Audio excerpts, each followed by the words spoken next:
गीता पुस्तक संयुक्त प्राणम तक्ता प्रयाति ज स वैकुंठम अवाप्नोति विष्णुना सह मोदते।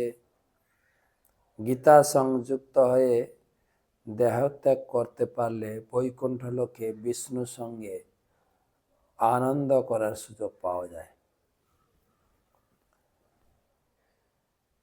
দা সপ্ততিতম 72। কশ্চিৎ এতৎ শ্রুতং পার্থ ত্বয়্যৈকাগ্রেণ চেতসা কচিৎ জ্ঞানম সম্মোহ প্রণষ্টস্তে ধনঞ্জয়। কচিৎ এতৎ শ্রুতং পার্থ ত্বয়্যৈকাগ্রেণ চেতসা কশ্চিৎ অজ্ঞান সম্মোহ প্রণষ্টস্তে ধনঞ্জয়। হে পার্থ, হে ধনঞ্জয়, তুমি কি একাগ্র চিত্তে এই গীতা শ্রবণ করেছ? তোমার অজ্ঞানজনিত মোহ কি বিদূরিত হয়েছে? গীতার জ্ঞান কিন্তু শেষ হয়ে গেছে 66 শ্লোকে। এখন ভগবান রাউন্ড আপ করছেন, মানে গুছাচ্ছেন। আমরা যেরকম ক্লাসের শেষে জিজ্ঞেস করি না, আপনার কোনো প্রশ্ন বা মন্তব্য আছে কিনা, ভগবান জিজ্ঞাসা করছেন, অর্জুন তুমি কি একাগ্র চিত্তে গীতা শুনেছ? আমরা তো এমনি বলি যে মহারাজ আমার গীতা পড়তে মন বসে না, ভাগবত পড়ে বুঝি না।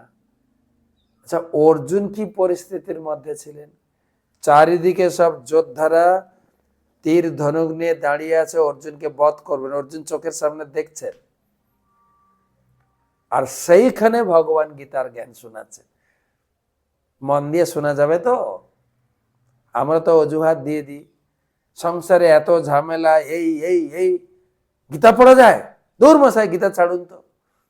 অর্জুনের ক্ষেত্রে দেখে নেব, আমার সেই সাংসারিক যে ঝামেলা থেকে অর্জুন কত ঝামেলায় ছিলেন, আর এই ঝামেলার ভিতরে ভগবান গীতা শোনাচ্ছেন। অর্জুন কি মন দিয়ে সেটা শুনেছেন? প্রভুপাদ তাৎপর্যে লিখছেন, ভগবান এটাই বলতে চাইছেন, অর্জুন তুমি যদি মনোযোগ দিয়ে না শ্রবণ করে থাকো তাহলে আমি আরেকবার বলবো, না আরেকবার বলা হতো। এবারে বলেন হ্যাঁ আমি বুঝেছি, আমি শুনেছি। না, যদি তুমি একাগ্র চিত্তে শ্রবণ করে থাকো, তোমার মোহ কি বিদূরিত হয়েছে? দুটো প্রশ্ন, কিন্তু উত্তর কালকে।